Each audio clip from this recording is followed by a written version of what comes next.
Halo semua, ini merupakan video keempat dari seri belajar membuat aplikasi to-do list menggunakan PHP dan MySQL. Nah, di video kali ini kita akan melanjutkan dari video yang sebelumnya, di mana video sebelumnya kita sudah berhasil membuat database untuk aplikasi to-do list kita. Jadi di sini saya perlihatkan dulu database yang sudah kita buat sebelumnya. Jadi di video sebelumnya itu kita sudah berhasil membuat database dengan nama DB App To Do List. Kemudian tabelnya ada tabel list dan kita sudah mengisikan sebanyak 2 data. Dan di video sebelumnya juga kita sudah berhasil membuat sebuah template untuk aplikasi To Do List kita. Kurang lebih tampilan seperti ini. Jadi pada kesempatan kali ini kita akan belajar tentang bagaimana caranya menghubungkan antara aplikasi web kita dengan database yang sudah kita selesaikan sebelumnya. Nih ya database-nya. Jadi nanti hasil akhir dari video ini adalah kita ingin menampilkan data dari database ini, dari tabel list kita ini, akan tampil pada aplikasi yang sudah kita buat menggunakan PHP ini. Nah, jadi di sini yang harus kita lakukan pertama adalah kita harus pastikan dulu sum-nya aktif untuk Apache dan MySQL-nya. Oke, ketika sudah aktif, maka silakan dibuka project app to-do list-nya di VS Code. Oke, ini dia yang sudah kita selesaikan sebelumnya. Jadi di folder project belajar app to-do list kita, di sini kita sudah memiliki satu file yaitu file index.php ya. Nah, untuk membuat aplikasi kita ini terkoneksi dengan database, maka kita harus mempersiapkan satu file tambahan. Jadi kita butuh satu file baru, kita simpan aja. Jadi bisa dengan cara Ctrl N ya, diklik ini langsung Ctrl N. Kita save, Ctrl S, dan pastikan tersimpan di folder belajar kita. Simpan dengan nama misalnya koneksi.php. Oke. Di file ini codingannya seperti ini. Kita buka PHP.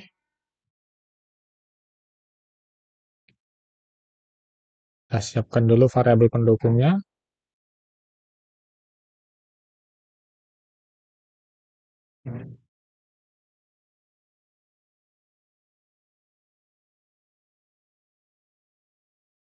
Oke, nah di bagian database ini kita isikan dengan nama database kita, yaitu db app to do list. Nah, kemudian yang berikutnya kita buat satu buah variabel, yaitu variabel koneksi. Perintahnya adalah mysql connect, kemudian variabel-variabelnya ini kita masukin ke dalam sini ya.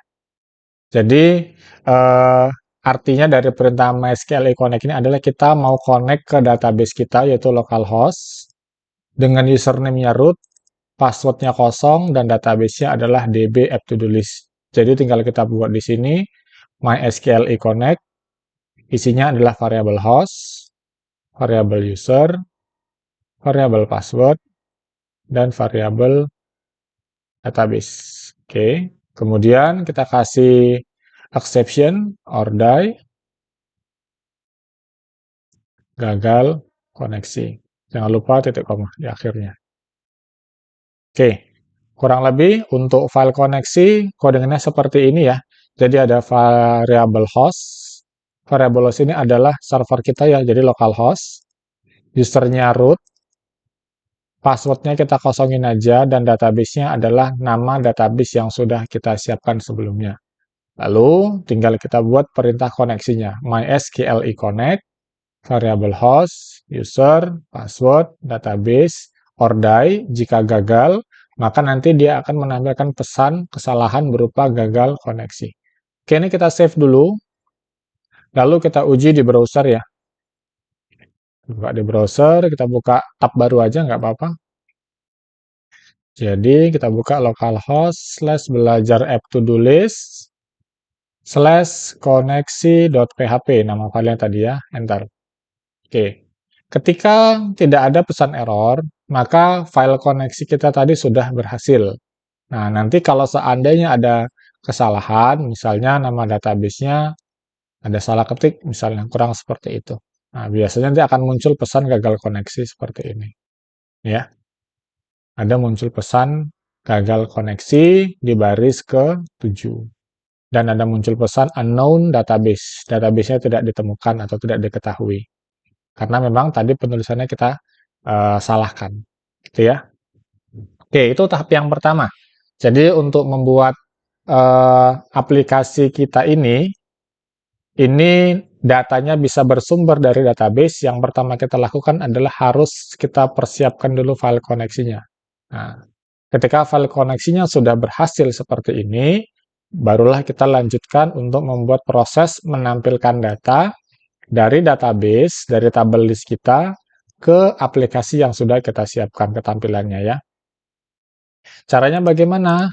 Nah, sini kita kembali ke file index, ini koneksinya kita tinggal dulu, kita balik ke file index.php.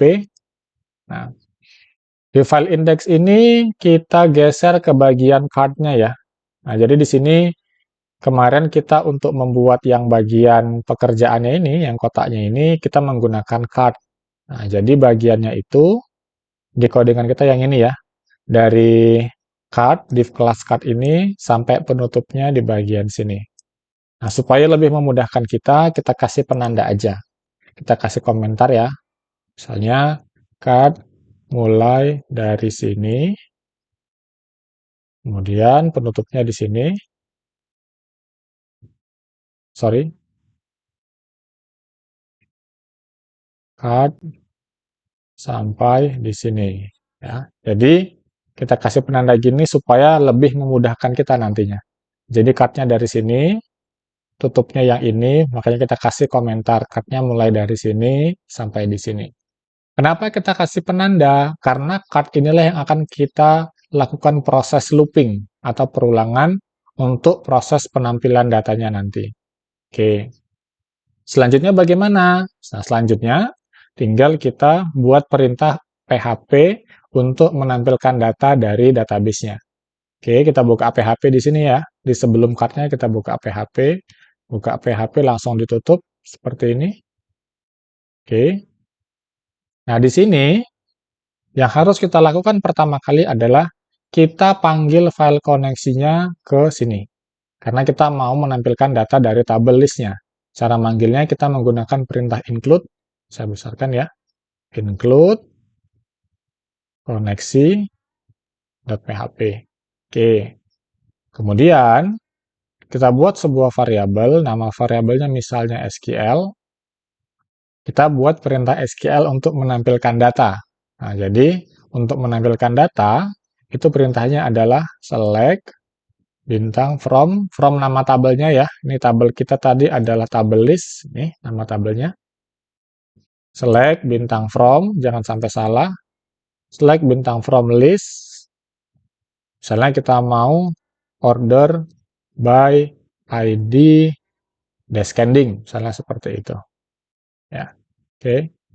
Kemudian kita butuh satu variabel berikutnya yaitu variabel query. Isinya adalah mysql query variabel koneksi. Variabel koneksi ini didapat dari file koneksi yang kita buat tadi. Ini ya variabel koneksinya. Oke. Koneksi, koma, variabel SQL. Ordai gagal SQL. Oke.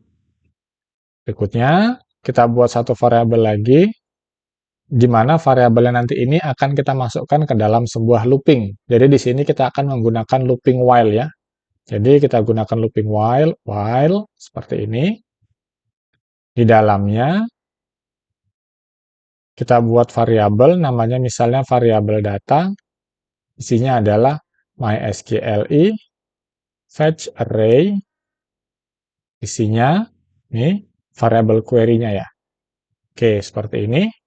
Nah, while itu nanti mana yang mau diulang? Bagian sini ya. Jadi di sini kita buka kurung kurawal. Tapi tutupnya jangan di sini. Tutupnya adalah di bagian selesai. Di bagian selesai cut-nya. Nah, di sini. Nah, jadi penutupnya kita buat di sini ya. Jadi kita buka PHP, tutup PHP-nya. Nah, tutup kurung kurawalnya kita buat di sini. Nah, jadi seperti ini ya. Jadi, while-nya tadi ini dibuka di bagian atas, di sebelum card-nya, dan ditutup setelah card-nya. Jadi bagian card inilah yang akan kita looping nantinya. Oke ya, ini kita save dulu. Coba kita preview di browser dulu ya. Ada errornya atau enggak. Sekarang kita refresh. Oke, nah sekarang sudah muncul dua data. Nah, dua data ini kenapa bisa muncul dua data card seperti ini? Karena data di database kita ini dua. Makanya di sini sudah muncul dua. Cuman memang di sini teksnya belum sesuai dengan apa yang ada di dalam database kita.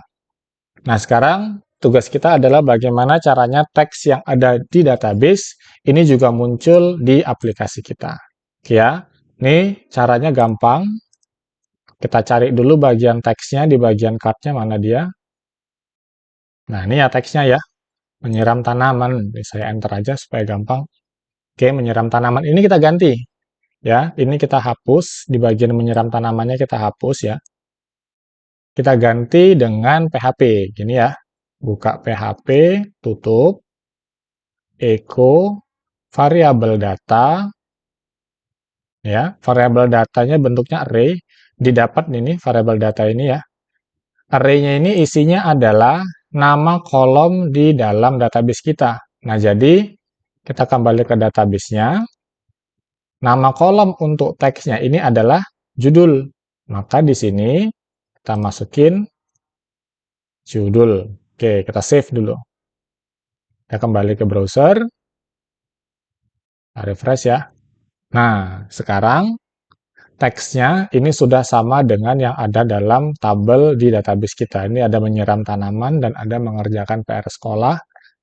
Sini mengerjakan PR sekolah dan menyiram tanaman. Jadi misalnya ini kita tambah, kita insert lagi misalnya les bahasa Inggris. Langsung kita klik go. Nah, ini sekarang datanya sudah ada 3.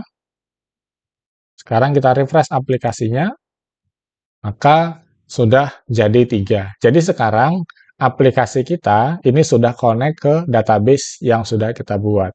Tapi kenapa urutannya berbeda ya? Jadi di sini misalnya urutan pertama mengerjakan PR sekolah, menyiram tanaman, lalu les bahasa Inggris. Sedangkan di sini kebalik, les bahasa Inggris, siram tanaman, mengerjakan PR sekolah. Nah, ini karena tadi di codingannya kita membuatnya urutnya dengan urut dari besar ke kecil, descending ya. Nah, kalau kita mau rubah supaya sama dengan database, bisa aja kita ganti menjadi ascending. Nah, itu tergantung kita mau pilih ascending atau descending ya. Misalnya kita rubah ke ascending, tinggal di save, maka urutannya juga akan berubah. Oke, nah selanjutnya yang ingin kita tambahkan lagi adalah ini bagian checklistnya. Ini kan pekerjaannya kan belum selesai. Harusnya kalau pekerjaannya belum selesai, ini checklistnya nggak usah muncul dulu. Ya, jadi kita nanti memanfaatkan kolom yang ini, status selesainya. Jadi jika status selesainya 0, maka checklistnya nanti di sini tidak akan muncul. Sekarang kita buat ya. Kita kembali ke codingan kita. Kita cari bagian checklistnya. Nah, ini. Ini icon ini adalah untuk bentuk checklistnya. Jadi di sini kita harus buat if ya. Kita buka PHP. Ntar aja gini ya. Kita buat pengujian jika if variabel datanya ini isinya adalah status selesai. Status selesai ini didapat dari kolom di tabel kita ya ini, status selesai. Jika status selesainya sama dengan 1, nah, maka dianya akan muncul. Gitu ya. Jadi kita buka kurung perawal, tutupnya dianya di sini, di bagian bawah ikonnya ya. Sini, saya buka di sini, buka PHP, tutup kurung kurawal. Oke, itu ya. Nah, saya rapikan sedikit. Nah, jadi jika status selesainya sama dengan 1, maka ikonnya akan muncul. Jika tidak, maka tidak akan muncul. Oke, kita save. Kita refresh. Nah, jadi sekarang checklistnya tidak muncul. Dia akan muncul ketika status selesainya di dalam database itu berubah menjadi angka 1. Contoh ya, ini mengerjakan PR sekolah, kita ganti menjadi 1. Enter, kita refresh, nah, maka dia akan muncul centangnya. Jadi centang ini menandakan bahwasannya pekerjaan itu sudah selesai. Gitu ya. Nah, jadi di video kali ini sudah selesai. Jadi tugas kita di video kali ini adalah menampilkan atau menghubungkan aplikasi dengan database-nya dan kita tampilkan datanya. Di mana tadi langkah-langkahnya adalah pertama kita buat file koneksinya dulu, seperti ini. Setelah file koneksinya selesai, baru kita kembali ke file index, lalu kita buat proses penampilan datanya, seperti ini, ada while-nya dan ditutup di bagian akhir, bagian sini. Setelah itu kita ganti teksnya, yang judulnya tadi kita ganti dengan PHP, dan kita buat pengujian untuk si simbol checklist-nya. Jika sudah selesai, dia baru akan muncul tombol checklist-nya. Oke, jadi begitu untuk video kali ini. Silahkan dilanjutkan untuk video berikutnya, di mana video berikutnya nanti kita akan membahas tentang bagaimana menambahkan eh, pekerjaan melalui aplikasinya ya. Nah, jadi tombol tambah ini akan kita fungsikan. Oke, terima kasih. Sekian dari video kali ini. Semoga membantu.